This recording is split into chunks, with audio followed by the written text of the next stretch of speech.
네, 하나님의 말씀은 시편 1편 1절에서 6절 말씀입니다.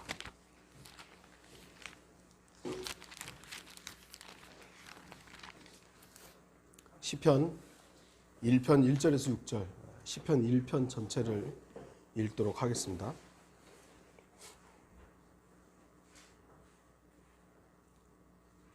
제가 말씀을 읽도록 하겠습니다. 복 있는 사람은 악인들의 간계를 따르지 아니하며 죄인들의 길에 서지 아니하며 조롱하는 자들의 자리에 앉지 아니하는도다. 그의 즐거움이 주의 법에 있으니 그가 주의 법을 주야로 묵상하는도다. 그는 강가에 심겨진 나무 같아서 계절을 따라 열매를 맺으며 그의 잎사귀도 마르지 아니하리니 그가 무엇을 하든지 번성하리로다. 악인들은 그렇지 아니하니 바람에 나는 쭉정이와 같도다.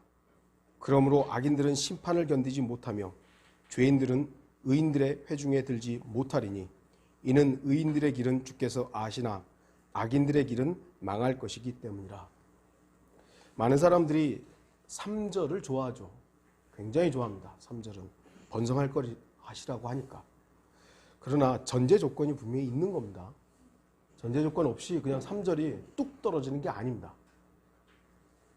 우리는 하나님께서 어떤 조건을 제시하셨을 때 그 조건이 무엇인가에 대해서 주의를 기울여야 됩니다. 구원을 받으려면 어떻게 해야 됩니까? 믿어야죠. 구원의 전제 조건은 믿음이에요. 물론 그 믿음은 예수 그리스도의 십자가의 피가 있었죠.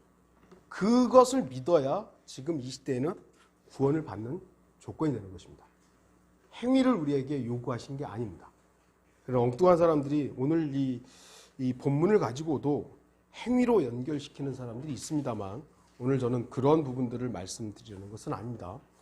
오늘 말씀의 제목은 복이 저주가 되지 않으려면. 여러분은 2021년을 시작하면서 많은 사람들로부터 새해 복 많이 받으세요 라는 말을 들었을 것입니다. 저도 사람들 만날 때 그 사람들은 뭐 구원받은 사람들이 아니니까 새해 복 많이 받으세요, 새해 건강하세요, 뭐 이런 이제 소위 말하는 덕담을 했습니다. 좋은 말이죠. 새해 저주 받으세요 하는 것보다는 뭐 복 받으세요 하는 것이 좋을 것입니다. 그러나 우리 그리스도인들은 주의해야 합니다. 왜냐하면 복 받으라는 말이 오히려 저주가 될 수도 있기 때문입니다. 그리스도인들은 그냥 복 받으라는 말만 해서는 안 됩니다. 세상 사람들이 생각하는 복이 무엇이죠?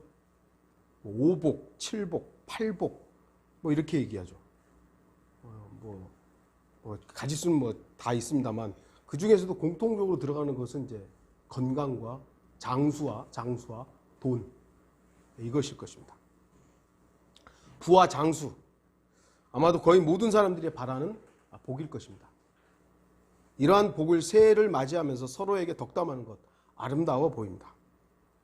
우리 그리스도인들도 서로에게 복을 바라는 것이 잘못된 것은 아닙니다. 하지만 다시 말씀드리지만 그리스도인들은 주의해야 됩니다. 왜냐하면 구원받지 못한 사람들에게 그러한 복이 오히려 저주일 수도 있기 때문이에요. 왜냐하면 구원받지 못한 사람들에게는 그러한 복이 그거보다도 더 중요한 것이 있기 때문이죠. 구원받지 못한 사람에게 가장 중요한 것은 돈이나 장수나 건강이나 자식 복이 아닌 바로 혼의 구원이기 때문입니다. 구원받지 못한 사람에게 가장 큰 복은 구원받는 거예요. 그 아무리 많은 복을 받는다고 해도 구원받지 못한 혼은 영원한 지옥의 저주로부터 피할 수 없습니다. 지옥으로부터 구원받지 못한 혼에게 그 아무리 좋고 많은 복을 빌고 빈다 해도 그것은 아무런 의미가 없습니다. 올 한 해 더 많은 돈을 벌고 더 건강하게 산다고 해도 그것이 영원을 보장하지는 않기 때문입니다. 세상 사람들은 오히려 그렇게 풍성한 복을 받았다고 생각하면 할수록 주 하나님으로부터는 더 멀어질 뿐입니다. 자기가 건강하고 돈 많이 벌고 그러면 하나님께 가까이 오는 사람이 있습니까? 아니에요. 오히려 우리가 빌어주는 그 복 때문에 그들은 하나님으로부터 더 멀어질 수 있는 거예요. 그리스도인들은 복에 대해서 말하기 전에 먼저 그들의 혼의 구원에 관심을 가져야 됩니다. 왜냐하면 그들이 구원받지 않고 이 땅에서 말하는 복만 받는다면 그것은 복이 아니라 오히려 저주가 될 수 있기 때문입니다. 만일 여러분이 구원받지 못한 혼에게 세상적인 복만 말하고 혼의 구원에 대해서는 무관심하다면 여러분 오히려 그 사람을 저주하고 있는 것과 같은 것입니다. 그래서 우리는 그 사람의 혼에 대해서, 혼의 구원에 대해서 관심을 가져야 돼요. 그거 없이, 그 관심도 없이, 새해 복 많이 받으세요. 이러고 있다면 주의해야죠. 잠언 27장 14절에 이른 아침에 일어나 큰 소리로 친구를 축복하는 자가 있나니 그것이 그에게는 저주로 여겨지리라. 성경은 이미 이런 말씀을 다 기록하고 있어요. 성경은 복의 시작을 하나님으로부터라고 분명히 말씀합니다.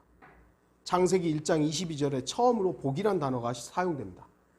하나님께서 그들에게 복을 주시며 말씀하시기를 다산하고 번성하며 바다의 물들에 충만하라 새들도 땅에 번성하라 하시니라. 하나님께서 주시는 겁니다. 하나님께서 복을 주시며 이후에도 수많은 구절에서 복을 주시는 분은 전능하신 하나님이심을 밝혀줍니다.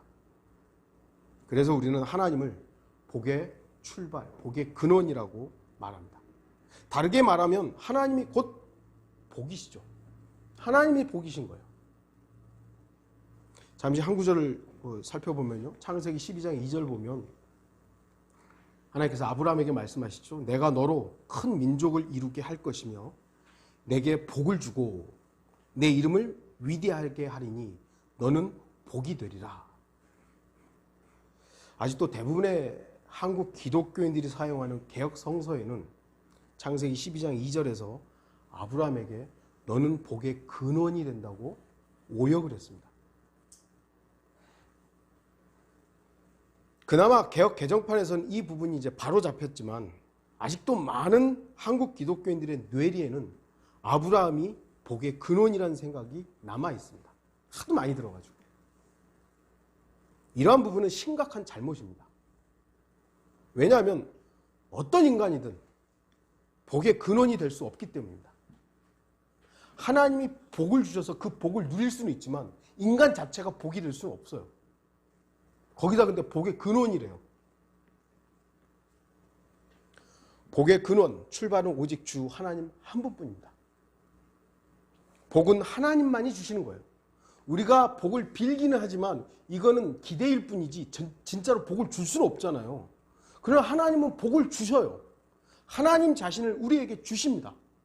이게 복이죠. 우리가 복음을 전해서 복음을 전해서 복된 소식을 전해서 그들이 예수 그리스도를 받아들이면 그들은 복받은 거죠. 정말 복받은 거예요. 저는 지금 하나님께서 주시는 것이라고 말씀드렸습니다. 하나님께서 주시는 것은 모두 복입니다. 하나님께서 주시는 건 모두 선합니다. 그것이 어떤 것이든 하나님으로부터 시작되었다면 복이고 선입니다.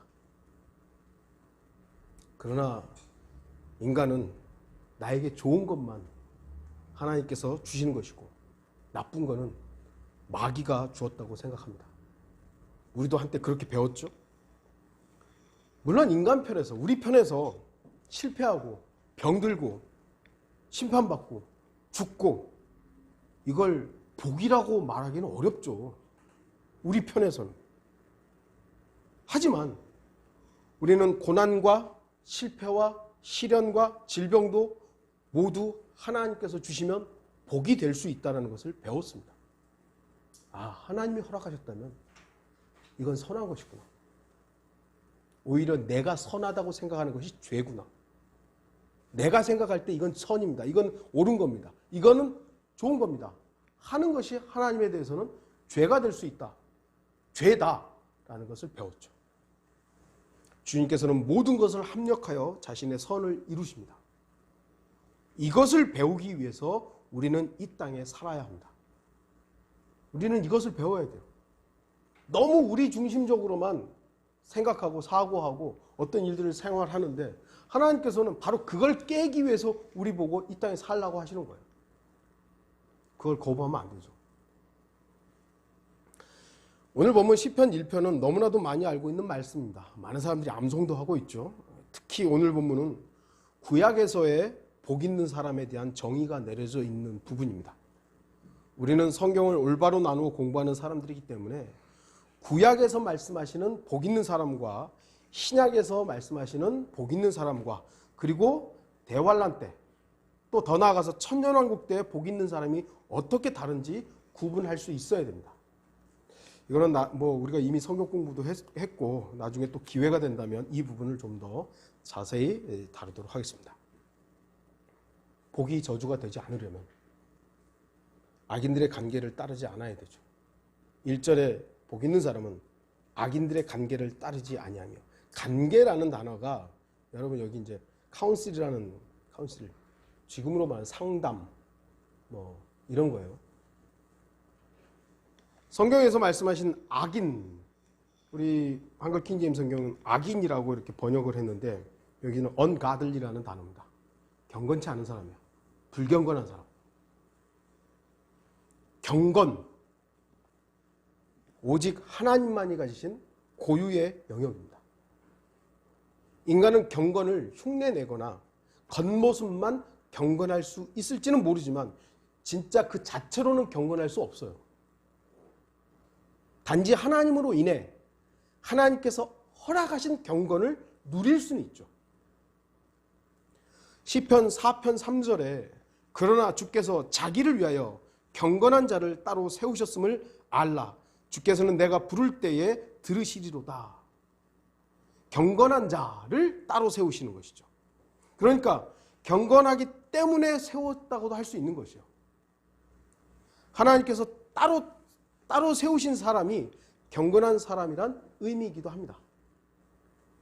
분명 인간은 스스로 경건할 수 없습니다. 경건이라는 것은 하나님이 주신 은혜를 받았다는 얘기예요. 하나님의 은총을 입은 사람이 경건한 사람이에요. 그러니까 자신이 하나님의 은혜를 받았다는 걸 아는 사람이 경건한 사람이에요. 아, 하나님께서 나에게 은혜를 주셨구나. 하나님이 나에게 은총을 이렇게 많이 내려주셨구나라는 걸 아는 사람이 경건한 사람이에요. 그 경건한 사람을 하나님은 따로 세우시는 거예요. 어리석게 자기가 뭐라 그러죠? 경건한 척 사는 거, 그걸 말하는 게 아니에요. 종교적으로 거룩한 척 살아가는 그걸 경건하다고 말하는 것이 아니라, 아, 내가 하나님의 은혜를 받은 사람이구나.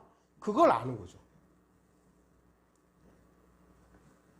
그러나 이 시대의 사람들은 경건한 사람을 그 사람 자체가 거룩하고 경건한 것처럼 속입니다. 교황을 보세요. 얼마나 거룩해 보이고 경건해 보입니까? 가장 위대한 쇼맨이에요. 가장 위대한 연기자예요. 사람들은 그의 겉모습에, 경건해 보이고 거룩해 보이는 그 겉모습에 다 속고 있지만 그 사람은 결코 경건한 사람이 아닙니다. 왜죠? 자신이 하나님의 은혜의 대상이라는 걸 거부하기 때문이죠. 그가 바로 불경한 악인인 거예요. 그런 사람이에요. 하나님의 은혜를 입었다라는, 하나님의 은혜 가운데 산다라는 걸 거절한 사람이 악인이고 불경건한 사람이에요. 사람 자체가 거룩하고 경건한 것처럼 속이지만 그들은 경건의 모양만 있을 뿐 경건의 능력, 곧 주님으로부터 오는 경건의 은혜는 전혀 모르고 있는 것입니다. 디모데후서 3장 5절에 경건의 모양은 있으나 경건의 능력은 부인하리니 이런 자들에게서 돌아서라. 경건의 모양은 있어요. 하나님 아버지 감사합니다 이러고 있는데 경건의 능력, 하나님의 은혜가 나에게 얼마나 충만한가를 모르는 거예요. 그럼 우리는 그런 자들에게서 돌아서야 되는 거예요. 돌아서라. 그래서 본문에서 말씀하시는 악인은 하나님께서 말씀하시는 경건을 고의로 거부한 자들입니다. 하나님의 은혜를 고의로 거부한 자들이에요. 이들은 하나님과 상관없는 자들입니다. 하나님과 상관없는 자들은 모두 다 악인들이며 하나님께서 인정하지 않는 경건치 않는 자들입니다. 이들은 하나님과 밀접한 관계를 맺고 있는 사람들에게 간계로 다가옵니다. 이 간계라고 하면 좀 분명 부정적이죠. 그러나 마귀가 다가올 때 간계를 쓴다는 것은 아주 그럴듯한 것으로 다가옵니다. 달콤한 말로 다가오는 것이요. 여러분들 사기꾼한테 왜 속죠? 그들이 나 사기친다 그래서 속는 게 아니잖아요. 얼마나 달콤합니까? 그래서 속는 거거든요. 마귀가 뱀을 통해서 이불을 시험하고 유혹할 때 얼마나 달콤한, 그런데 그 달콤한 말이 간계예요. 간악한 계략이죠. 마태복음 4장에서 예수 그리스도께 간악한 속임수를 사용했던 사탄, 마귀. 빵을 위해서 살라고 유혹합니다. 야, 돌로 빵 만들어봐. 너 할 수 있잖아. 세상에서 성공하라고 죽인다. 탑 꼭대기 올라가. 다 줄게. 이제 구원받았으니 어느 때라도 내가 원하는 대로 살라고 유혹합니다. 뛰어내려봐. 어느 때라도 천사들이 너 받아줄 거 아니야. 속지 마십시오. 우리는 빵을 위해서 살아가는 사람들이 아닙니다. 물론 세상에 우리 육신을 입고 있기 때문에 우리도 빵 먹어야 되고 밥 먹어야 되고 맛있는 것도 먹을 수 있죠. 그래, 그것이 우리의 목적이냐? 그건 다른 문제입니다. 여러분들은 세상에서 성공하고 돈 많이 벌기 위해서 살아가고 있습니까? 그렇다면 속고 있는 거예요. 우리의 목적은 그것이 아니에요. 세상을 우리는 이기기 위해서, 세상이 심판받기 위해서 주님께서 오시는 것을 기다리면서 주님께서 우리에게 복음을 전하고 했고, 우리가 아까 말했듯이 주님의 은혜를 누리면서 살라고 하셨기 때문에 살아가는 것이지, 세상을 더 얻고 세상에서 성공하기 위해서 살아가고 있다? 속고 있는 겁니다. 하나님께서는 우리에게 구원을 이미 보장해 주셨지만 우리가 이 세상에 살아갈 때 교통사고로부터, 코로나로부터 완전히 보호해 준다고 그렇게 말씀한 적은 없어요. 그리스도인들도 교통사고로 죽을 수 있고 코로나 걸려가지고 위급에 처할 수도 있는 거예요. 어느 때라도 다 보호해 주는 게 아니에요. 속지 마십시오. 그래서 우리는 개개인별로 하나님이 내 안에 계시지만 우리는 조심하면서 살아가야 되는 거예요. 마귀는 속이죠. 예배 잘 들으면 어떤 병으로부터 다 보호받는다고. 근데 왜 목사는 코로나 걸리는지 모르겠어요. 2021년을 맞이하는 그리스도인이 복 있는 사람이 되려면 악인들의 관계를 따르고 행하지 말아야 됩니다. 그 달콤한 유혹에 넘어가면 안 됩니다. 하나님과 상관없는 자들의 달콤한 속임수와 유혹에 넘어가서는 안 됩니다. 왜냐하면 그 악인들의 마지막에 대해서 성경은 분명히 말씀하고 있기 때문이죠. 4절부터 보십시오. 악인들은 그렇지 아니하니 바람에 날리는 쭉정이와 같도다. 그러므로 악인들은 심판을 견디지 못하며 죄인들은 의인들의 회중에 들지 못하리니 이는 의인들의 길은 주께서 아시나 악인들의 길은 망할 것이기 때문이다.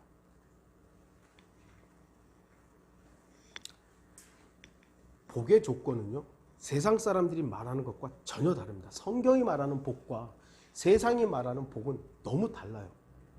세상은 복을 받으려면 어떻게 하죠? 운이 따라줘야 되죠. 운. 아니면 부적을 써야죠. 굿을 해야죠. 저는 굿하는데 그렇게 비싼 줄 몰랐어요. 엄청나더라고요. 몇 천만 원부터 해가지고 억대가 넘는데요. 굿 한 번 하는데. 또 일반 교회들에서 말씀 카드 뽑으라고 그러잖아요. 말씀 카드 뽑으라고. 참, 그게 부적하고 도대체 뭐가 다른 거죠?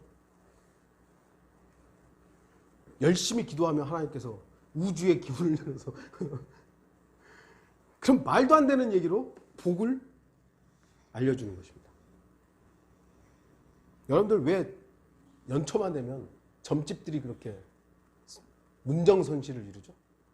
웃긴 얘기들 있잖아요. 네? 권사님 여기 줄 나왔어. 순서 됐어. 들어와.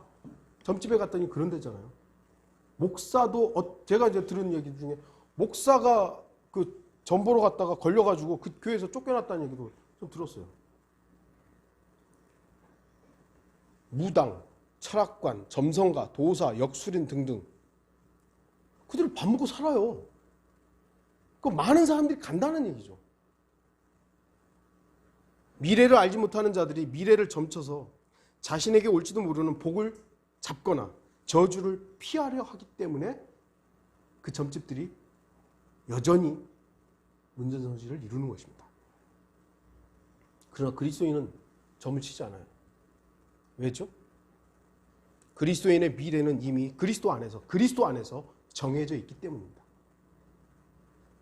단지 우리가 모르는 것은 이 땅에서 나에게 일어날 일들을 모르는 것이죠. 나한테 뭔 일이 일어날지는 우리가 성경에 명백하게 기록이 안 됐기 때문에 잘 몰라요. 그렇다고 나에 대해서 알기 위해서 이 궁금증 때문에 점을 쳐야 하겠습니까? 굿을 해야 하겠습니까?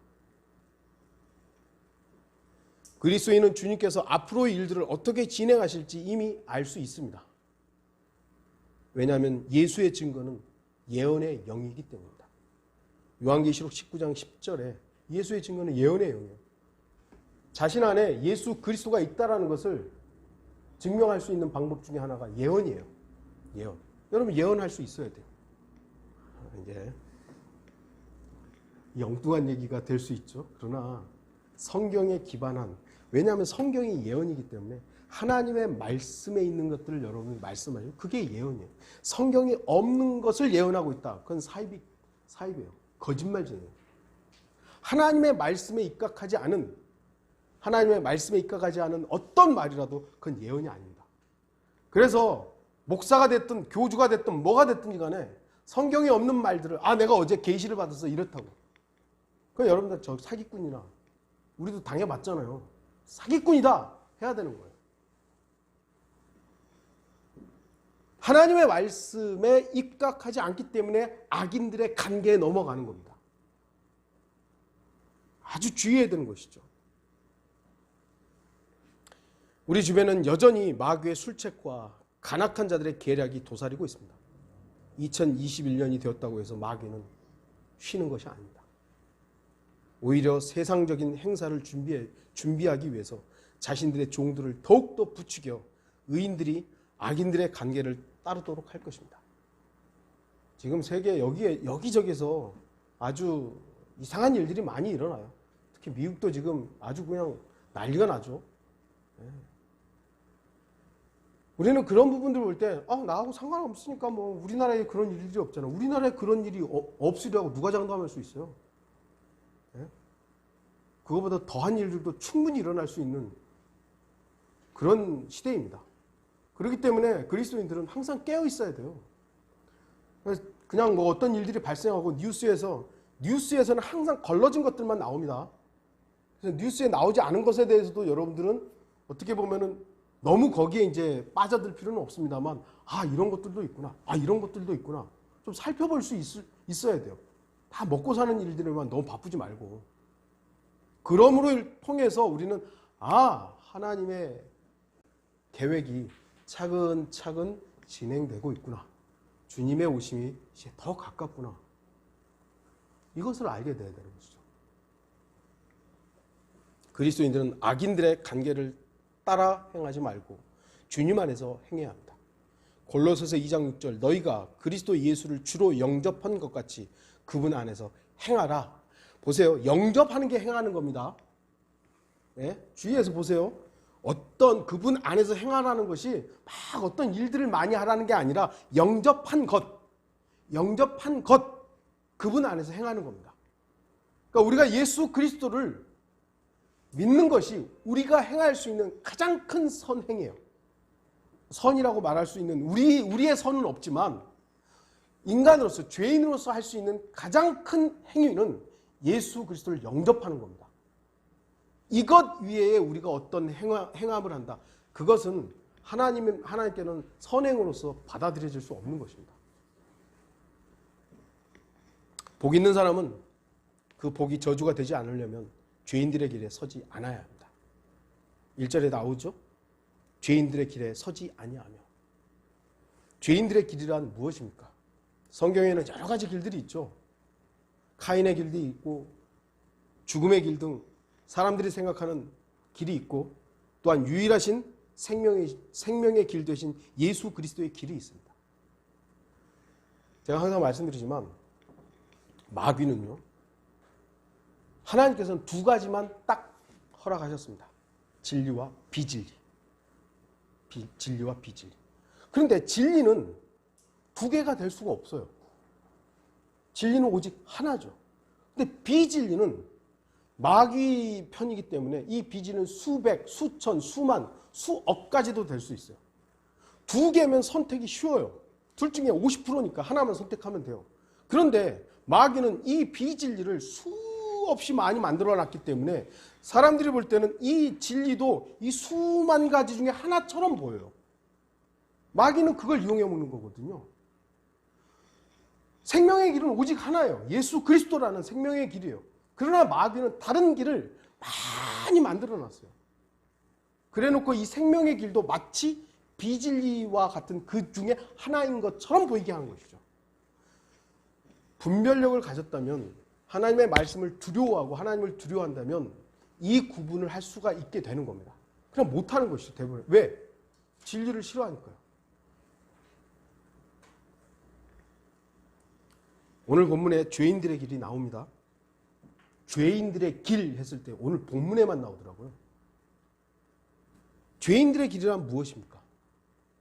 죄인들이 가는 길, 죄인들이 만든 길, 죄인들이 좋아하는 길, 죄인들이 옳게 보는 길이죠. 그러나 그 끝은 죽음의 길입니다. 그리스도인들은 결코 이 길에 설 수는 없습니다. 그러나 우리들 역시 의인이신 주 예수 그리스도의 길에 서지 않으면 육신은 죄의 몸으로서 죄인들의 길에 서게 될 것입니다.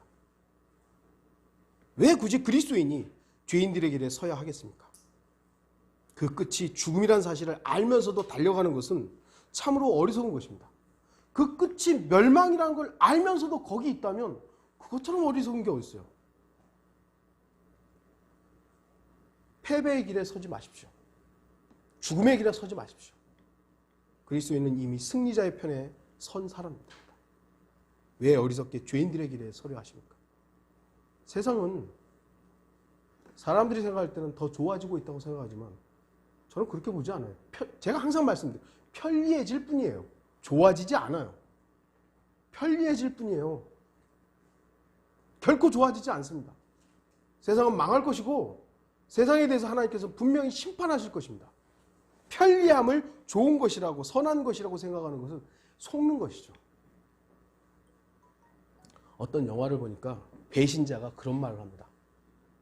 자신은 단지 승리자의 편에 섰을 뿐이다. 그런데 그 승리자가 영원하지 않았을 뿐이다. 자기는 항상 승리자의 편에 섰어요. 배신을 밥 먹듯이 한 것이죠. 그런데 그 승리자가 영원하지 않더라 이것이. 세상을 보면 사탄의 세력들이 승리하는 것처럼 보입니다. 프리메이슨, 일루미나이트 이런 것들이 세상을 지배하고 있죠. 모든 것이 그들의 관장하에 있는 것처럼 보입니다. 맞죠, 그것도. 정치, 경제, 문화, 교육 등등등. 이 모든 것들이 그들의 관장하에 있는 것처럼 보입니다. 그러나 주목하십시오. 전능하신 주 하나님의 허락이 없으면 안 됩니다. 하나님께서는 자신의 목적, 악에 대한 심판을 위해서 지금 현재는 사탄을 사용하고 계시는 거예요. 허용하고 계시는 거예요. 그러나 사탄의 강력한 세력의 영향력은 영원하지 않습니다. 영원하지 않습니다. 끝이 있습니다. 그리스도인은 악인의 편에 서지 않고 죄인들의 길에 서지 않아야 합니다. 왜 영원한 승리자에게서 멀어지려 하십니까? 왜 세상에 자꾸 가려고 하는 것이죠? 그리스도인들이 죄인들의 길에 서면 하나님께서 주시는 복과는 전혀 상관없는 사람이 됩니다. 세상을 사랑하면 당연히 하나님으로부터 멀어지는 거 아니에요? 두 마음을 품을 수 없어요. 성경이 분명히 두 마음을 품지 말라고. 세상도 세상에 있는 것들도 사랑하지 말라고. 그러면 하나님을 사랑함이 없다고. 하나님을 사랑하지 않으면 하나님이 그 복이신 그분을 누릴 수 없는 거예요. 세상이 주는 복은, 세상이 주는 위장된 복은 누릴 수 있겠죠. 그러나 그건 영원하지 않습니다. 하나님으로부터 떠난 사람은 비참한 삶을 살 수밖에 없다는 것을 명심하십시오. 당장 내일 죽는다는 얘기를 하는 건 아니에요. 사업이 쫄딱 망한다는 그런 얘기를 하는 것도 아니지만, 하나님이 없는, 그리스도인인데 하나님이 없는, 예수 그리스도가 없는 삶, 그것이 과연 정상적인 삶일까요? 그리스도인은 주 안에서 강건함을 얻어 마귀를 대항하여 서야 하는 것입니다. 에베소서 6장 10절 11절, 끝으로 나의 형제들아 주 안에서와 그의 힘의 능력 안에서 강건하라. 너는 마귀의 술책에 대항하여 설 수 있도록, 스탠드죠, 설 수 있도록 하나님의 전신 갑옷을 입으라. 복이 저주가 되지 않으려면 조롱하는 자들의 자리에 앉지 않아야 합니다. 1절 마지막 부분에 조롱하는 자들의 자리에 앉지 아니하는도다. 앉다. 이 단어는 사람들이 긍정적으로 많이 사용하죠. 열심히 일하다가 좀 쉴 때 앉아서 쉬어. 앉다라는 것은 잠시 멈춤, 쉼을 의미합니다. 그러나 성경에서 이 단어가 시작은요, 긍정적이지 않았습니다. 앉다라는 단어는 창세기 27장 19절에 처음 사용되는데요. 야곱이 그의 아비에게 말하기를 나는 아버지의 맏아들 에서로소이다. 아버지께서 내게 청하셨던 대로 행하였나이다. 내가 간구하오니 일어나 앉으셔서 나의 사냥한 고기를 잡수시고 아버지의 혼이 나를 축복하소서. 처음에 앉다라는 단어가 사용됐을 때 속임수의 자리였어요. 또한 성경의 마지막 책 요한계시록 17장에서 앉다라는 단어도 부정적입니다. 땅의 큰 창녀와 연관되어 있기 때문입니다. 그녀가 앉은 자리는 17장 1절에 많은 물 위에 앉아 있다고 합니다. 3절에서는 주홍빛 짐승 위에 앉아 있다고 합니다. 그리고 요한계시록 17장 9절에 7산 위에 앉아 있다고 합니다. 그리고 요한계시록 18장 7절에 땅의 창녀는 자신이 여왕의 자리에 앉아 있다고 생각을 합니다. 그러니까 마지막 책에 앉다라는 건 다 부정적이에요. 그렇기 때문에 그리스도인이 앉을 자리가 아닌 자리에 앉는 것은 결코 참된 쉼이 아니라는 것입니다. 그러나 수많은 사람들이 창녀의 포도주의 달콤에 취해서 앉아야 할 자리가 아닌 다른 자리에 앉게 되어 있습니다. 세상에서 잘 되는 것이 진짜 쉼이라고 착각합니다. 세상에서 돈 많이 벌고 세상에서 풍요롭게 사는 것, 그게 진짜 쉼이라고 생각해요. 여러분들 요즘에 이제 한국도 이제 노년에 이제 서울 외곽 쪽에 집 지어놓고 거기서 이제 편히 사는 것, 그거를 많이 꿈꾸잖아요. 그래서 펜션 같이 집 지어놓은 것들이, 저도 경기도 포천역에 가면 이쁜 집들 많이 지어놨어요. 그 이제 은퇴한 사람들이 그런 데 가서 사는 것이죠. 그 쉼이 진짜 쉼이라고 착각하게 만드는 거예요. 그건 진짜 쉼이 아닙니다. 그건 속임수인 거예요. 예수 그리스도 안에 쉬지도 못하면서 육신이 쉬면 뭐 할 거예요?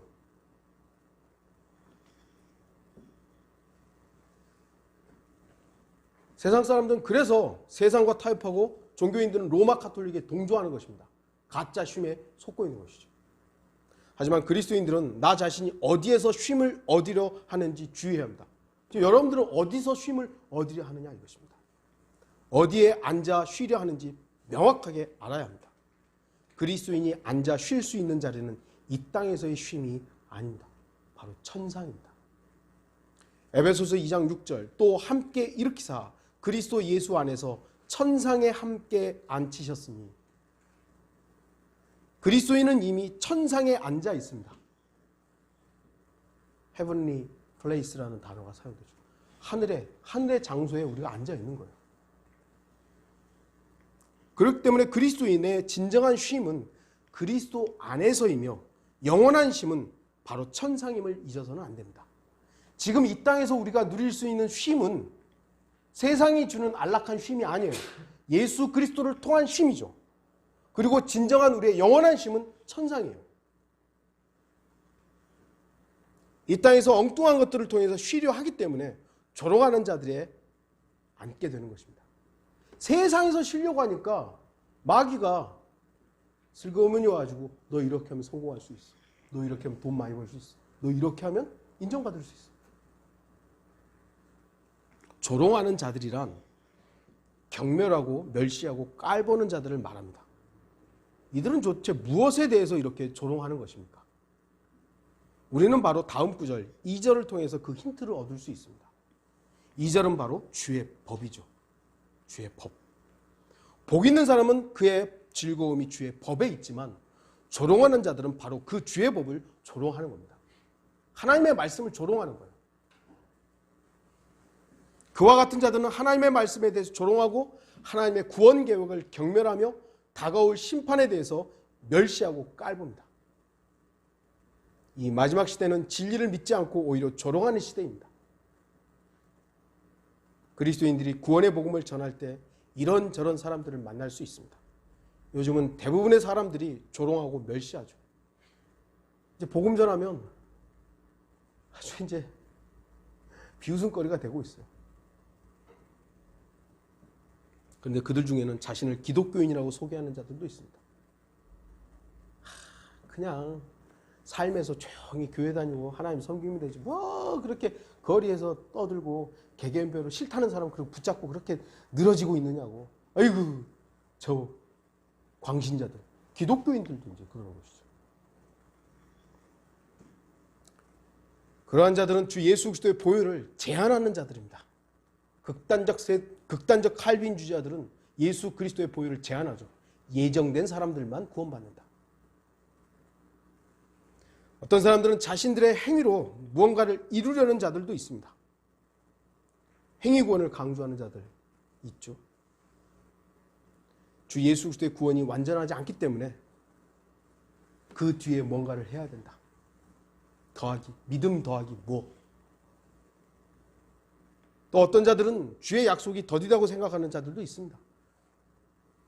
그들은 하나님의 약속을 비웃고 하나님의 말씀이 좀 틀려도 된다고 생각하며 주 예수 그리스도의 제 이름은 이미 영적으로 이루어졌다고 속이는 자들입니다.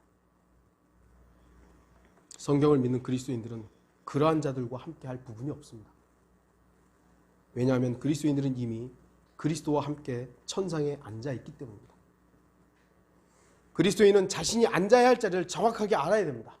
곧 우리의 주인이신 주 예수 그리스도께서 하나님의 오른편에 앉아 계신 그 천상이 우리가 앉아야 할 자리임을 잊지 않는 것입니다.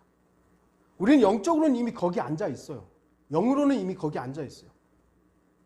하지만 우리의 육신이 영원한 쉼을 얻을 수 있는 곳은 이 땅이 아닙니다. 바로 위죠.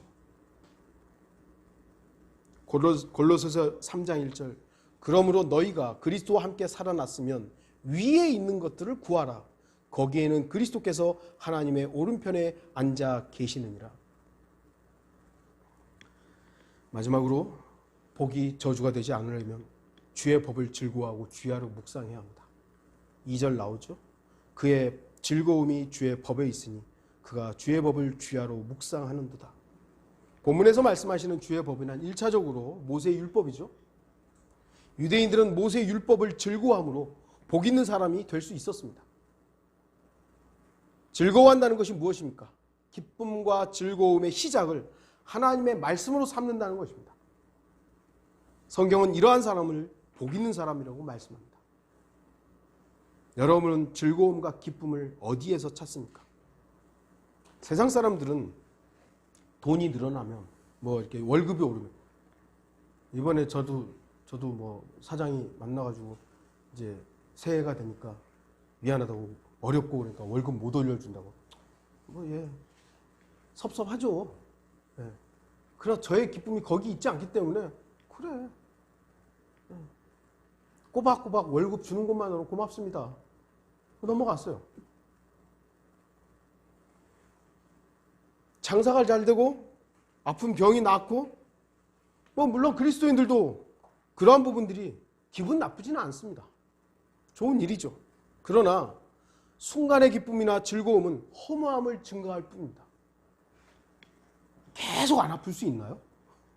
이 육신을 입고 있는 한 병이 나왔어요. 야, 그럼 계속 안 아플 수 있나요? 좀 지나면 다른 질병으로 해서 또 다운되는 거예요. 이 땅에서 일들은 영원한 기쁨이 될 수 없어요. 즐거움이 될 수 없어요. 월급을 꼬박꼬박 받아서 좋다 이것이에요. 근데 그 회사가 영원합니까? 어느 날 망하면 너 실업자 될 수 있는 거예요. 세상이 주는 즐거움들은 영원하지 않다는 것을 우리가 알아야 돼요. 성경은 그런 것으로 인해 즐거워하는 사람이 복 있는 사람이라고 말씀하지 않습니다. 그의 즐거움이 주의 법에 있는 자가 복 있는 사람이라고 말씀합니다. 여러분이 하나님의 말씀을 주의하고 하나님의 말씀을 즐거워한다면 여러분은 복 있는 사람이에요. 여러분은 2021년 하나님의 말씀을 더 많이 읽음으로 즐거워하십시오. 하나님의 말씀을 더 자주 들으면서 기뻐하십시오. 하나님의 말씀을 더 깊이 묵상하면서 복이신 주님을 더 풍성하게 누리십시오. 여러분이 미소를 짓고 웃고 즐거워하는 이유가 다른 어떤 것보다 주 예수 그리스도, 주의 법인 하나님의 말씀에서 찾으시기를 바랍니다. 결론을 맺겠습니다. 2021년 한 해를 저주가 아닌 복 있는 사람이 되기를 원하십니까? 그렇다면 복의 근원이신 주 하나님으로부터 오는 복을 받으십시오. 사실 엄밀하게 따지면 그리스도인은 이미 모든 복을 받은 사람입니다. 복이신 그분이 우리 안에 있기 때문이죠. 복이신 그분이 우리 안에 있기 때문에 우리는 이미 복된 사람이에요. 그런데 이제 문제는 뭐냐면 내 육신이 추구하는 복과 하나님이 이미 주신 복, 그것을 우리가 착각하는 경우가 많기 때문입니다. 육신은 계속해서 엉뚱한 복을 추구해 나가는 거예요. 그러면 우리가 정신 차리고 이미 복된 자로서 그 육신의 복에 대해서 절제라는 것을 브레이크를 잡을 수 있어야 돼요. 아, 그거 속지 마. 그 달콤함에 넘어가지 마. 이런 사람이 하나님의 은혜를 아는 사람이죠. 주님으로만 만족함을 배우는 것이 주의 말씀을 즐거워하는 것이고 주의 말씀을 묵상한 결과입니다. 아, 난 주님으로 됐다고. 주님으로 됐다고. 하나님께서는 어떤 사람이 복 있는 사람인지 이미 우리에게 말씀하셨습니다. 진정한 복은 하나님께로부터 받는 것이며 하나님의 말씀, 곧 성경과 깊은 관계가 있다는 사실을 잊어서는 안 될 것입니다. 여러분이 세상에서 추구하고 바라는 그러한 복만을 받기 원한다면 주의하십시오. 주의하십시오. 악인의 길에 선 것입니다. 죄인들의 길에 선 것입니다. 오늘 본문에는 복 있는 사람과는 정반대편에 있는 악인이 등장합니다. 그들은 복 있는 사람과 정반대의 결과를 갖게 되었다는 사실을 기억하십시오. 오직 풍성하신 주님으로 인해서 복 있는 사람들이 되기를 바랍니다. 다 같이 기도하시겠습니다.